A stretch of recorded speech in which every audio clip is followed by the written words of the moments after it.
'Cause I need to get all of my ridicule in on the road. Raph is on vacation. You traitor. It's time for Verbal Tap. It's fighting way easier when you take your journalistic responsibility serious, which is what I did. Well, I'm just like plunkered home, not taking vacations. I'm your host, Kevin. With me, of course, Raph Esparza. Raph, how's the pina colada? Got an umbrella in it? I think you know as well as I do, this is not an actual vacation. I am just somewhere else. But for the ease of getting through conversations with people, I'm like, yeah, I'm on vacation. They're like, cool. Are you enjoying yourself and taking time off? I'm like, no, I'm cutting, editing videos and photos. What do you think I'm doing? I had a moment where I was like, what if, what's the movie where Tom Hanks crashes with the volleyball? That would be Castaway. Yeah, what if you were on a castaway like situation? How fucked you'd be? Because I've been noticing your posts without jujitsu day 3. The inner demons have taken over. I'm drinking again. I just struggled not to do meth in the hallway outside. P.S. I've also been eating. It's been rough, so I'm trying. I had a moment where I just chuckled. It's like we definitely have to get an internet connection so we could bitch about how lonely the island is. That's true. I would be pretty useless without any internet or Wi-Fi. I would tell you this. I thought about sending you those status updates, but I was like, he'll see them. He'll understand. And what is becoming a little more dangerous on some of those updates is when people are throwing back things at me. So when I said like, "Hey, I think I'm too fat to jiu-jitsu anymore," I got a few people who sent me notes being like, "Don't you dare quit." And I was Hang in like, there, "What man. about my personality gives you any inclination I will ever quit jiu-jitsu?" One. Two, guys, like, how much do you not understand jokes? Like, how aggravating is this? I can understand when people proudly exclaim that they are going to stop following us because we made fun of DC. And by the way, that does fill my heart with a certain amount of joy. Nothing is better than pronouncing like you're some sort of evil villain in a movie. I am about to unfollow you because of this meme. And then one person actually challenged this person and said, "Yo, dude, it's a fucking joke and DC's not untouchable. Like, get the fuck out of here." And this dude DC's goes, doing fine. Just as a "Right. Like, again, we don't hate him, but he does say dumb things. And I think that's fair for criticism." And this guy goes, "No, nobody's above criticism, but I was like the butt. for reasons to unfollow meme pages. And I don't even listen to their podcast." And I thought to myself, oh, please get the fuck out of here sooner then. Like, you sound like a fun person that we should really be struggling to stick around.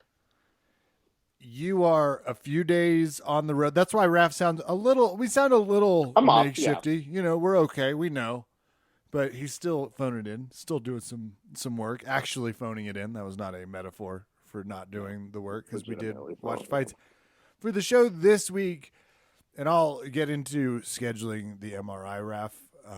Thank you. She asked me the fatal question of, if you go 3 hours later, there's a bigger one meant for people up to 250 pounds. It's like, don't Oh, ask no. me. Tell me you're moving me into the more comfortable one. Do you have one that vibrates? I get that probably. Anyway, I want to talk about the triad. We're going to do a little summer tracking of all these fighting reality shows. Okay. Before we get there, because we got to get you out of here. I got to go marry some people. You have to actually enjoy a few days, and both of us have to act like we haven't seen the show Candy and know what our wives are capable of. So we'll get first into this main card, which was this weekend. There are some. I saw at least the main ones. I especially saw Davy Grant kind of win. Yeah. I think that was easily the most fun. I can't even hear Cutaleba without hearing his nickname we've accidentally given him, which is a real problem. And there must have been, and I'm curious if you'll start tracking this for me now as we watch fights. But when something emotional happens, and spoiler alert, Rakic's knee gave out when he was probably, getting pretty well beat up. I thought this after this fight, he wanders over to Jan and they have an embrace that feels, and this always coincides with the complaint I have about ESPN when I go back to look at the highlights. They don't have them. They just have post shots of the two of them, and it was like, it wasn't a pay-per-view, and it's your network. Can you please fire the asshats the UFC brought over that chop out the good stuff? Because, it's really, as Raph has mentioned before, important to have highlights of what's going on. They also did a little editing here in a really take out some of the moments way. Conservatively, I think Rakic hung out with Jan and talked to him after the fight for 4 to 7 minutes. The longest I've ever seen. They couldn't get the post-fight interview going. Because it was like, hey, just 1 to 3 more minutes. I got to talk to him. We're exchanging pen pals. It felt like they were sharing recipes, talking about dinner. If he was asking, hey, do you have a good rehab guy? And he really hurt. Like, there was a lot of back and forth. We got to start paying attention to this. I want to know what the longest start to finish post ass beating fight discussion is. Well, not just that, but it was an awkward moment because of the injury. And then Jan went into the press room and made a big clear thing where he goes, my body was just stronger tonight, which true, but so was mine. Then Rakic's just by the end. I'm not trying to get too mean, but that was a real bad step back. Again, I guess you have to find some way to not only say maybe you should fight for the title again, but to really spin that this was a good night for you. It's just the phraseology of my body was stronger. It stuck with me, and it started making me think like, man, if I beat somebody at eating at an all-you-can-eat restaurant, that's a perfect line there. If you happen to be standing upright after a marathon and someone just finished the marathon next to you and is crawling there, my body was just stronger. Yeah, did you finish before me? Cool. But look who's crawling on the floor now. Can I chime in? Yes, please. The next time I'm on a road trip and someone has to use a restroom really bad, I'll be like, my body's stronger. So here's where I should admit to you that even on quote-unquote vacation, I was watching the fights. However, I was watching them in the central time zone, and I had just flown the night before, gotten in at early a.m. Kev, the hour adjustment of me being ahead of you, full disclosure, I fell asleep at the actual main event. I worked so hard to stay up through most of that entire card. But right when we got to the actual main event, I discovered what it was like to be not even an East Coast person, but to sympathize with those people who just go, uh-oh, sleep's happening. But I want to see this make... And I would give you more shit if these fights that were an off weekend of fights weren't casually 7.5 hours long, because they were. It was still several episodes from a Game of Thrones season worth of content. So it gets difficult, but that is really funny to me. Kevin, when I started, it was daylight. It was the day before. And then all of a sudden it's dark. It was Saturday. I'm in a We started bed. watching these fights. Yeah. On my phone. Now, mind you, the other fights I was watching with people who are civilians who don't necessarily care about every single person involved in this thing. But as that was going on, I found myself having to give explanations on every single one of these people. And they're like, what can you tell me about Manuel Torres? And I was like, I don't know, just watch the fight. He just knocked somebody out in fucking a few minutes. Actually, they'll tell you about them. It's sort of like when you're watching a movie with somebody and they go, who's this person? I go, watch the movie. Stop asking me. A movie will explain itself to you. You've just shed some light on something that's been happening to me as well that I have struggled to articulate. We'll come up with a name for it. Mm-hmm. UFC fights, when you would watch them, you used to always be like, well, I'm watching because it's Anderson Silva. I have to see GSP. It's Nate Diaz. They finally got him on the plane. There were names or hype to it, right? John Jones is out of prison. He's fighting. There isn't that when you're trying to sneak in the next card after the pay-per-view. Mm-hmm. Your wife walks in, or your partner or your husband, your significant other is like, oh, UFC, who's the main event? And you're like, well, I'm just currently watching Span versus Slaba.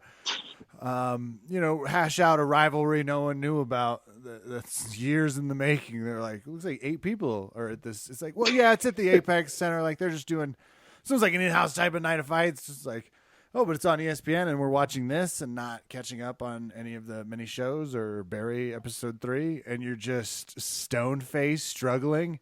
You're like, but Davey Grant was on The Ultimate Fighter. And that's not helping your argument at all. This was that card. This is one of those cards I was having fun watching and could not justify the sheer amount of time it took. There was an anaconda choke. Yes, there was. And I think the issue I was having, Kevin, is in the middle of watching with civilians, I have to defend the sport with athletes that are good, maybe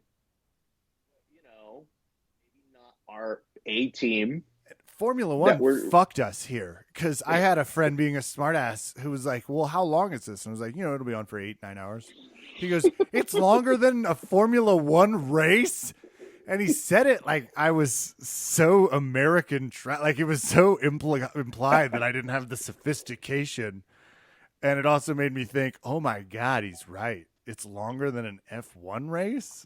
Ooh. It's actually worse because this dude railing on about how long these events are, he has found the wrong receptive audience for this. I'm the worst. Yeah, it's just like another great point. Damn it. You're the person that's going to quickly sell out the sport and go, yeah, I'm with you. Let's cancel MMA. Let's get rid of it. Do I need to sign up? Can I protest with you? Because when I watch an event, I don't mind that they necessarily go on that long because what else am I going to be doing? But the hard part is to keep momentum going forever. You can't just keep getting excited about things when you've already hit your peak.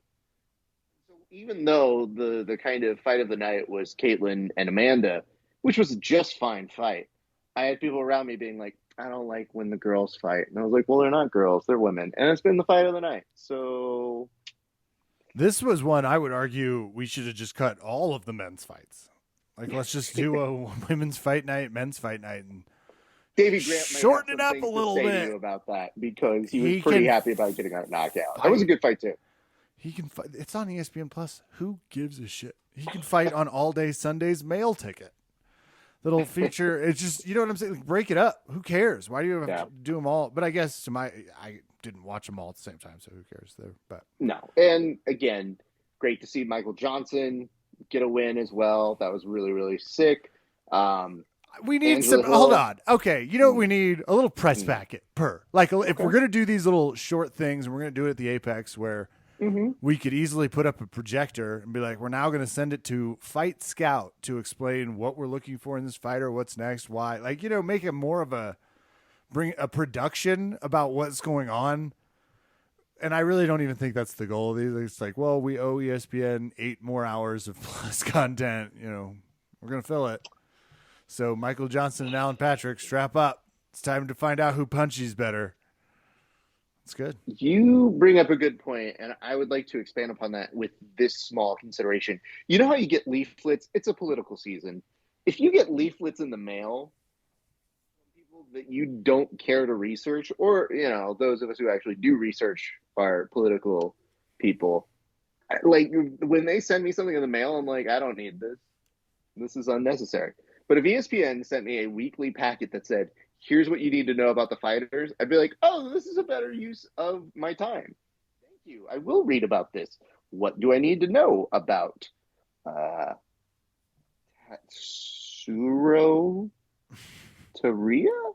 Well, that's lovely. Good for him. He's going to do very well. Okay. Carlos Candelario. Carlos Candelario also sounds like a very fake name in a romantic novel that is meant for old ladies. And then I met the new programmer, Carlos Candelario. Yeah. Well, okay. That said, Davey Grant, big winner. Congrats. You get some choke again. Span with a guillotine. Guillotines are really prevalent lately. It's good to see. I like seeing because it's just one of those.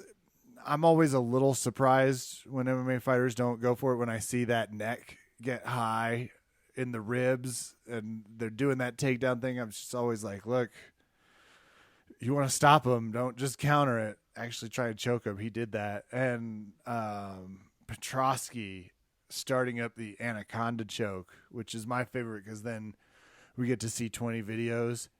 People being like, I've been a big fan of the anaconda choke since 2006. Here's me explaining. Like, I know, we're in. I love you. This is good. I'm always down. And those are my highlights. Those are the good ones. And hey, listen, we made it through it, Kevin. It was good. But you mentioned that there's some programming that's come on. I'm excited about some this. I want to pit these against. Yeah, you might have started one. Oh shit, I don't even know. Maybe. Well, okay, let's explain the three, and then I'll throw it to you. Okay. The three shows going on right now, I guess. Right. So the Ultimate Fighter is back. Yes. Featuring Juliana Pena versus an upstart Amanda Nunes, the Lioness. So I'm in. I haven't had a chance to start watching. I think they're on episode 3. I've been excited every time I see it on the handle and the TV because it's one of those shows. It's like, I am going to get done with this big thing I have to do and then sit down without any responsibilities and binge it. Can't wait. The other show that's about to start is Road to UFC episode 1, 2, and 3. This is out of Singapore. This is the UFC targeting a big part of the fighting world in Asia and saying we're going to put on a tournament. And Raph and I can't help but think it sounds a lot like one of our favorite games that's ever been invented. Except there is no mortality at stake. There will be some finishims, which I'm very excited about, I assume. And Raph, the third one you told me about, which I love hearing, is you've been calling it something it's not, but there's a grappling version of this as well, of basically the same idea. Yes. So there's a show on Flow Grappling that they're going to refer to as Who's Next. I, however, will refer to as The Ultimate Grappler. Here's why. Hold on, they called it Who's Next? Yes. God, 30 seconds. I can't. Sorry, I have to interrupt you immediately. But what is wrong with them? Who's Next is the epitome of everything that is wrong with people that don't do market research, because there's a Next Bus show that MTV did and it was perfect. And it was about nexting people, and I don't think I'm going to get that. And it certainly isn't going to be starring Bernie Mac and Ashton Kutcher. Back to you, terrible name. Who's Next, honestly, doesn't make me feel very like I gotta watch that show. Did you guys see that latest episode of Who's Next? I would have almost opted with I Got Next, because to me, Who's Next sounds like you're trying to get a table at a fucking pool hall. But again, listen, they chose a name, they went with it. The reason I'm going with The Ultimate Grappler is it is essentially, if you like The Ultimate Fighter, you might like this. Now, here's some positives. It is well produced. It is well edited, because these are submission-only matches. So there are some really strong things, and we are proponents of good things happening in grappling. What I can tell you, though, is that you're going to see performance highlights. So, like, when you would be watching the UFC, because, you know, it could go too long. If it's toward the end of the episode and you get to minute 50 and you go, wait, there's still 2 more rounds. And then all of a sudden you see, this performance highlight is brought to you by... Well, this is essentially it, because it's all submission only. And I won't ruin anything by telling you guys this, but there is one match. Kev, I kid you not. What is the longest match you could conceive in a submission-only format? And mind you, this is between you and I, who have rolled famously for, what, an hour change? And I couldn't get you, you couldn't get me. Like, it's one of those things where we know that could exist, but how long in your head do you think in a reality show a match would go for? That's the important part here. Max 45 minutes. With the sign, seal, deliver, we can edit this, Mo. So there was a 45-minute match. It actually went 50 minutes, and that was compliments one young William Tackett versus other podcast host, Flava Flav, who hosts the Fourth Stringers podcast, which I'm told registers or qualifies as a podcast in the jiu-jitsu landscape. Not my words, it's the internet. Fourth Anyways, string on the guitar is the G string, which is kind of funny. So we'll just call it the G string podcast and hope that doesn't confuse people. G string podcast. I'm so mad I didn't think about that when they came on Grappling Hour. Okay, so that happens on that side. Now, Kevin, the longest match in the matches to get into the house, because they cut from 16 to 8, so you've got to fight your way into the house. It went 2 hours and 55 minutes. Jesus, 2 hours? Well, that's 3 hours. Hold on, 50. That's 3 hours. It's 3 hours, yeah. That's Titanic's 3 hour movie. It was 2 hours 48. Shut up. Shut up. That's 3 hours. Oh my God. Was it exciting? How long? I don't know. Did they condense? Yeah, did they just tell you? 2.5 minutes. They basically narrate you through. So the two coaches, Tim Spriggs and Craig Jones. And Tim does a good job of trying to narrate what you need to do for one of the guys who was saying, hey, you can't let him do this. He's got to impose his will. He's got to do something. He's in a bad spot. It's not looking good for him. Meanwhile, Craig Jones, they did the best they could to cut around him. But Craig did not want to be there for those 3 hours. The look in his face was like, I would rather go anywhere else, be doing any other dumb shtick, but this is god-awful too long. So it is interesting because we are friends with one of the participants. And listen, it's a pretty cool thing to watch in terms of his story and how it'll play out, because it's apparently a 2-week process that they filmed it during. But, Kev, I got to tell you, again, taking the Ultimate Fighter format, fight your way into the house. There are some small modifications, but there are going to be challenges. There are going to be, teams doing nonsense. The thing that you're missing is Dana White, and you get Hollywood Mike Flo, who is an interesting character in our world. It's just more often than not, there is a real danger of when Dana White, a person who signs people's paychecks, actually says, fuck this guy.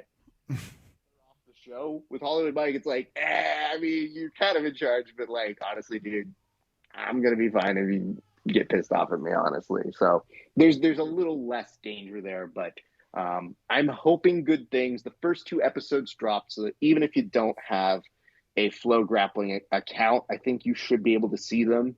And I appreciate them for doing that as well. So I think it's important that we try to highlight the positives and the negatives.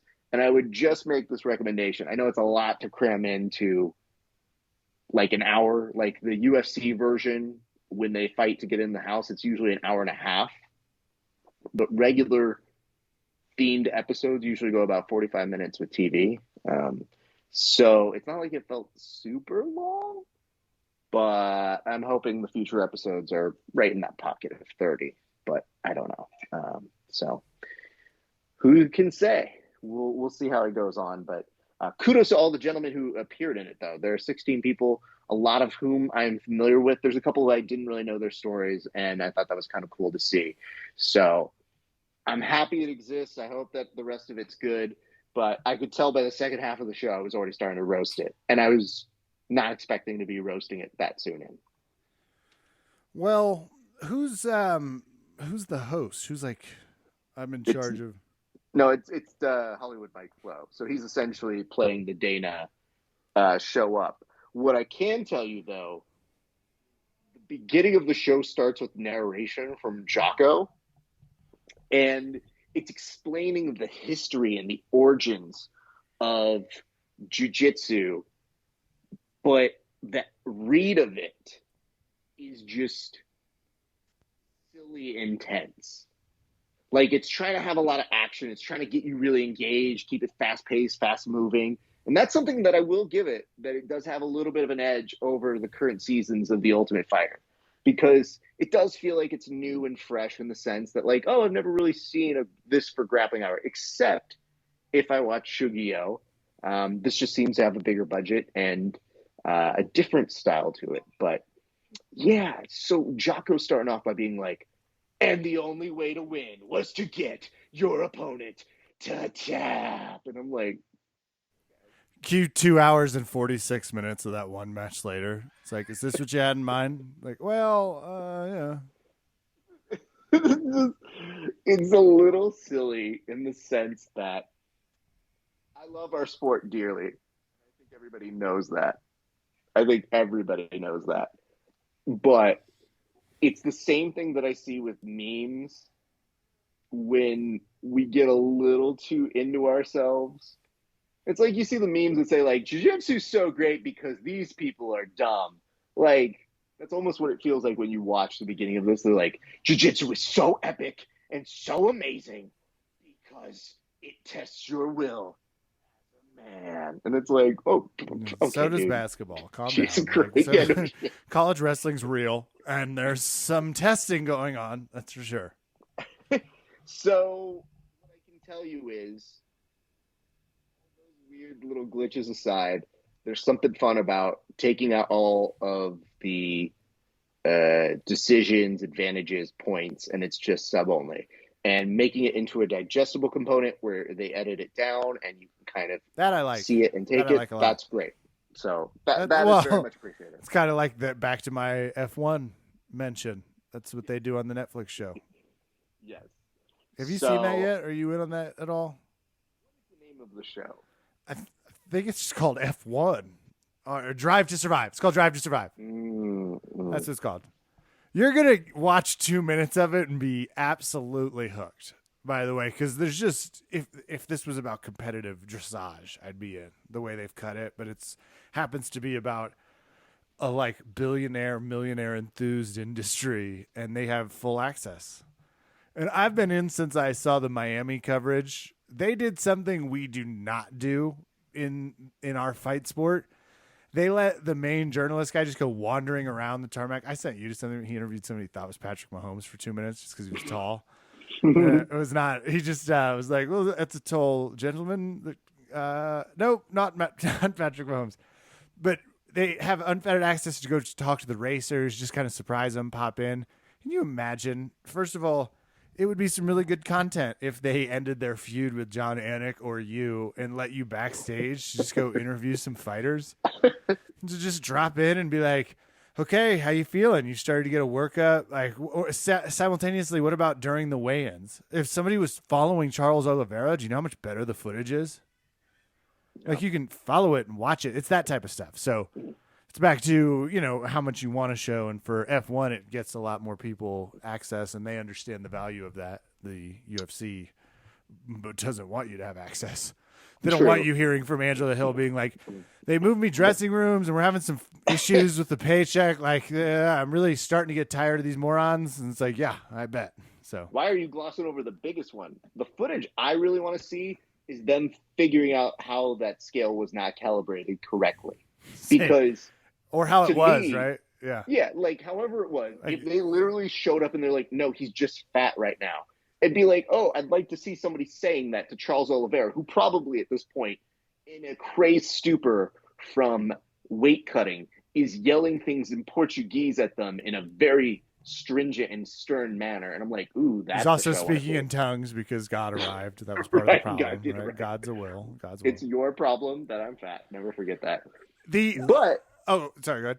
No, but I'm just saying. That's a great point. It would be nice to see those things. I don't know that they always want that stuff to get out, but everybody's doing the fucking blame game on whose fault it was. Them slowly putting a quarter pounder on the scale and being like, it's not a quarter pound. See?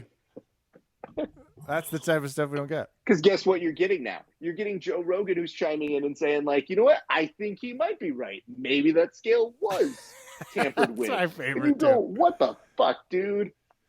Just it gets a little into announcers have just been more honest, but it's so funny. If I just can't imagine on his podcast the next day, Charles Barkley being like, I think the refs are still getting paid to shave points. That's just what I'm seeing. Like, that would be a really bizarre revelation.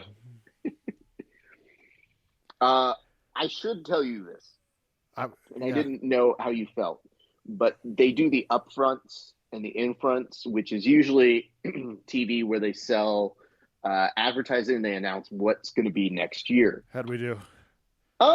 Well, I don't think we have anything on the docket. Damn it. But maybe next year I need a better agent. I gotta Hey, fire you know what's the sad, worst though? fucking attorneys.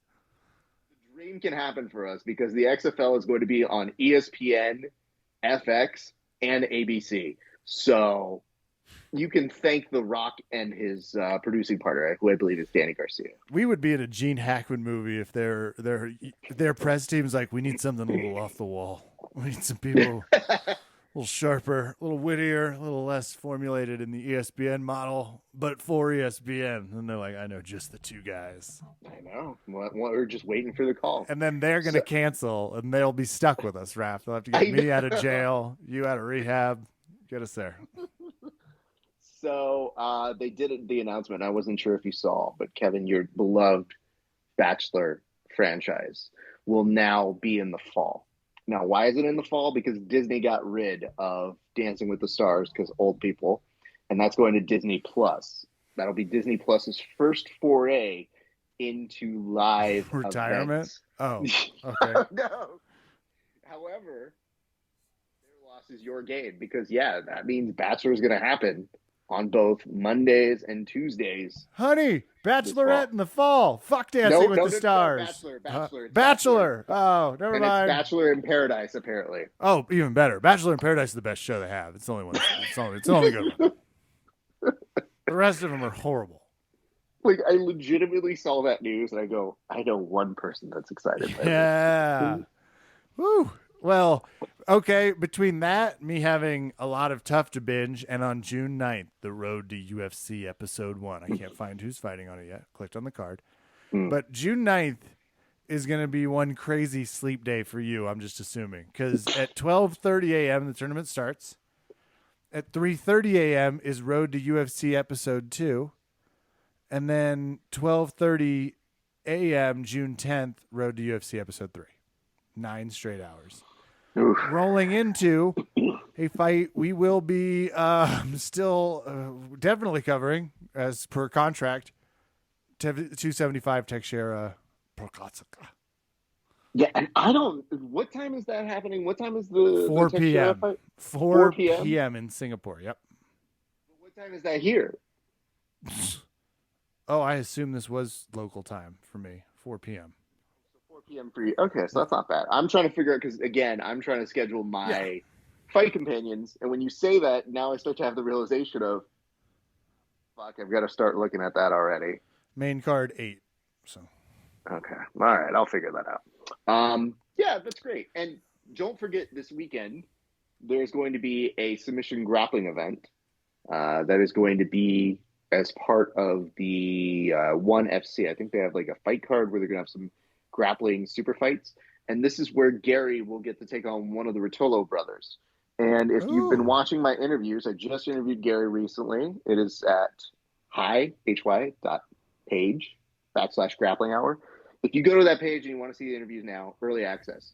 But Gary in that interview told me that they sent him a contract that said, oh, hey, we want you to take on Cade Rotolo. He's like, okay. He talks it over with Danaher. He talks it over with Gordon. Says, all right, fine. Yeah, I'll take that match. And then Gary proceeds to tell me, oh, they can't tell which Rotolo's which because they sent me a note back after I had signed the contract saying I was fighting Cade to go, just kidding. We meant Ty. We don't know which one's which. Yeah, join us. We're all there. I told him, I was like, Gary, did they just say you're fighting the one on the left? He's like, well, which left? Your left or my left? And he's like, dude, I don't know, man. He goes, but it's so weird. He goes, and I'm obviously down for either of them. It's just one of those contract moments. So Gary has one, and then I think Cade has a match against Shinya Aoki, and then I think there's some other stuff, but they've been signing like Mikey Musumeci. our good friend Canuto. There's a handful of grapplers that they are starting to ingest. So even though Gary had one of his first grappling matches for ONE FC years ago, I think it was almost 5 years to the day now. It's kind of cool to see that they're starting to make more of a commitment. And never forget, Gordon signed with ONE too. We just haven't seen him do shit. I would say with ONE also, so it doesn't get confusing. Yes. It's a numbers thing. Yes, that's a smart idea. Well, that actually sounds worth coming back to, which would be nice. Yeah. I'll have to get caught up on that after I return from the South. Yep.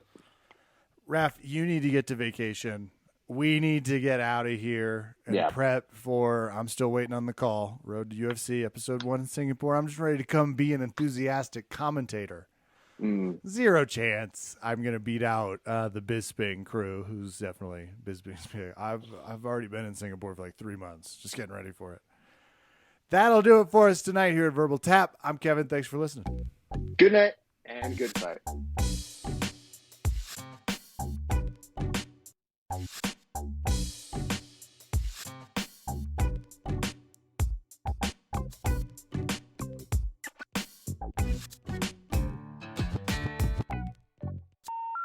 The number you have dialed has been changed.